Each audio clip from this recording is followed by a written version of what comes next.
Bonjour à toutes et à tous, j'espère que vous allez bien. Je vais vous parler aujourd'hui de quelques-uns de nos projets pour l'avenir de Saint-Pierre-du-Perret. Notre premier grand projet pour ce mandat, mais qui s'étalera sans doute sur plusieurs mandats, c'est de donner un véritable cœur de ville à Saint-Pierre-du-Perret. Et ce projet de cœur de ville, il ne doit pas se limiter à la place Marguerite-Yourcenar, il doit s'étendre bien au-delà. Alors bien entendu, la place Marguerite-Yourcenar est une partie centrale dans le projet de cœur de ville et bien entendu, nous avons envisagé de construire une halle à cet endroit-là, une halle ouverte pour organiser des marchés ou d'autres manifestations. Et je peux en parler d'autant plus aisément que ce projet, il existe depuis très longtemps puisque lorsque nous avons conçu la place, lorsque nous l'avons rénovée, nous avons fait installer 4 points d'arrivée électrique aux 4 coins de la place, pour que les commerçants puissent y brancher leurs équipements ou pour que les manifestations musicales, par exemple, puissent y trouver l'énergie dont elles ont besoin. Mais comme je vous l'ai dit, le projet Cœur de Ville, il ne doit pas s'arrêter à cette place. Il y a dans le centre-ville de Saint-Pierre ce qui est le centre de vie, c'est ça le véritable centre-ville. Il y a des commerces, il y a une médiathèque aujourd'hui, il y a une crèche, il y a la rue du commerce, il y a Intermarché, il y a Bricomarché, il y a Windsor, il y a l'espace Gainsbourg. Tous ces équipements doivent être reliés pour pouvoir constituer le véritable lieu de vie de la commune, le véritable centre de vie. Et pour cela, un des grands travaux va être bien entendu de redessiner la départementale 947. Alors, on le voit aujourd'hui, beaucoup de personnes traversent cette départementale à des endroits où ce n'est pas toujours autorisé, comme par exemple entre Lidl et Intermarché, mais aussi pour aller à la boulangerie qui se trouve au coin du centre Windsor. Alors, cela, nous n'allons pas le faire seul, bien entendu, nous allons le faire avec les services du département pour pouvoir organiser au mieux les circulations entre ces différents pôles. Pourquoi pas réaménager l'espace Gainsbourg, pourquoi pas le transformer, puisque c'est un espace qui devient maintenant obsolète et qui ne répond plus complètement aux attentes des associations. Alors nous avons bien entendu des idées pour faire tout cela, mais je ne vais pas venir vous voir aujourd'hui avec un projet complètement ficelé. Je ne peux pas vous dire d'un côté que vous allez être associé à la conception du projet et puis de notre côté venir avec un projet qui est déjà tout ficelé et où vous n'aurez plus rien à dire. Ce projet il se fera avec vous, avec les commerçants, avec les associations, avec toutes les personnes qui sont amenées à utiliser, à circuler dans ce qui sera le véritable cœur de vie de Saint-Pierre-du-Perret.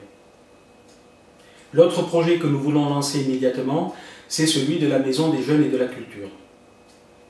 Alors cette Maison des Jeunes et de la Culture, nous avons des idées sur son organisation. On pourrait y trouver par exemple un espace de travail avec des accès Internet, on pourrait y trouver un studio d'enregistrement, on pourrait y trouver des salles de boxe, on pourrait y trouver des scènes pour faire des répétitions de théâtre par exemple. Mais tout cela, nous allons le construire avec les jeunes eux-mêmes. Nous allons mettre en place un conseil de la jeunesse très rapidement qui sera partie prenante dans l'organisation de ce projet et qui pourra réellement participer à la construction de cette maison des jeunes. Quand je dis maison des jeunes, il s'agira d'un espace situé dans une structure beaucoup plus importante qui pourra permettre d'accueillir d'autres populations, d'autres personnes, des habitants de la commune qui veulent se réunir pour des activités. Alors j'ai dit que ça sera élargi aussi aux autres générations parce que, on l'a vu au cours de cette période que nous venons de traverser, il y a ce besoin de rencontre entre les gens, il y a ce besoin d'échange et de travailler sur divers sujets ensemble, de faire des ateliers, on l'a vu sur un atelier de couture, mais aussi pourquoi pas atelier de cuisine, atelier de bricolage et même s'extérioriser avec des ateliers de jardinage. Je n'oublie pas bien sûr les équipements situés sur l'espace de l'ancienne mairie. La salle Jean Villard, la pagode et l'ancienne mairie, ce qui reste de la salle du conseil par exemple, qui est actuellement très utilisée par les associations.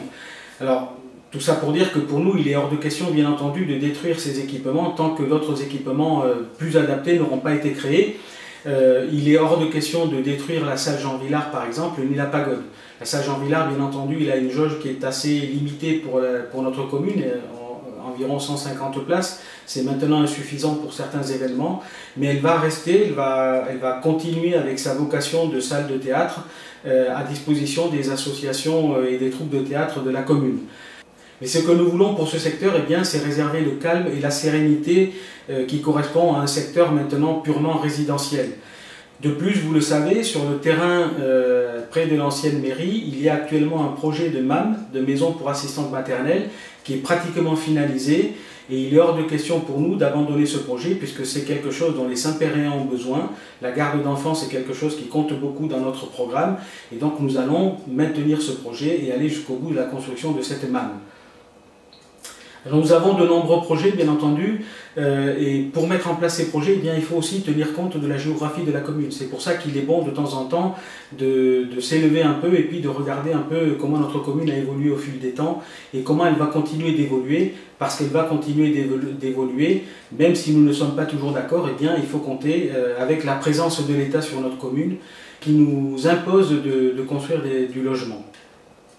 Alors notre commune est maintenant relativement étendue et il faudra mettre en place des systèmes pour relier les quartiers entre eux. Donc nous proposons de mettre en place une navette électrique qui permettra de relier les personnes qui sont dans des quartiers plus éloignés vers le centre de vie de Saint-Pierre, vers la maison médicale, pourquoi pas, ou pourquoi pas vers d'autres lieux, comme le marché de Corbeil par exemple, en attendant d'avoir un marché qui fonctionne sur notre commune. Je l'ai souvent dit, mais je le répète, pour moi, construire une ville, ce n'est pas seulement construire des maisons ou des équipements. Construire une ville, c'est lui donner une âme, c'est lui donner un cœur, c'est faire en sorte que les gens se sentent bien de vivre dans cette ville, et pour cela, il n'y a rien de mieux que de favoriser les rencontres entre les gens. Bien entendu, nous allons remettre en place toutes les instances de concertation qui ont été supprimées par l'équipe sortante, comme par exemple les comités de quartier ou la caisse des écoles. Mais nous allons aussi créer d'autres instances de concertation, comme le Conseil de la jeunesse, j'en ai déjà parlé, ou le Conseil des anciens. Mais ce n'est pas tout. Dès le lendemain de notre élection, dès le mois de juillet, nous allons mettre en place tout un programme de manifestations festives que nous avons appelé Convivial été 2020. Nous allons tous pouvoir nous retrouver durant le mois de juillet et d'août pour pouvoir passer ensemble un été de la meilleure des façons possibles. Alors bien sûr, j'ai entendu votre attente d'une ville belle, propre et sereine. Et ça sera aussi une des priorités dès le lendemain de notre élection. Eh bien, nous recruterons des personnels au service technique pour pouvoir mettre un grand coup de propre dans notre commune, comme on dit. Mais nous allons aussi organiser des journées de nettoyage solidaire pour aller encore plus vite et pour pouvoir impliquer les jeunes et les moins jeunes de la commune dans ce programme de nettoyage. Voilà, pour terminer, eh bien, la consigne que j'ai donnée à mon équipe, c'est pas de vacances cet été. Moi-même, je ne prends pas de vacances pour pouvoir me consacrer entièrement à la commune et à tout le travail qu'il y a à faire pour préparer cette rentrée scolaire qui va se faire dans la difficulté puisqu'il nous manquera un groupe scolaire. Donc ce groupe scolaire qui a pris beaucoup de retard, il ne pourra pas ouvrir à la rentrée et peut-être nous aurons de la chance s'il ouvre à la rentrée 2021, mais je crois que les malfaçons qui ont été constatées sont très importantes et les retards vont avoir du mal à être rattrapés. Voilà, mais tout ça, ça ne nous fait pas peur, nous allons nous y mettre, nous allons travailler consciencieusement comme nous l'avons toujours fait et nous serons au rendez-vous pour la satisfaction de tous les Saint-Péréens. Voilà, j'ai été un peu plus long que d'habitude, je vous remercie de m'avoir écouté, à très bientôt pour une prochaine vidéo, au revoir.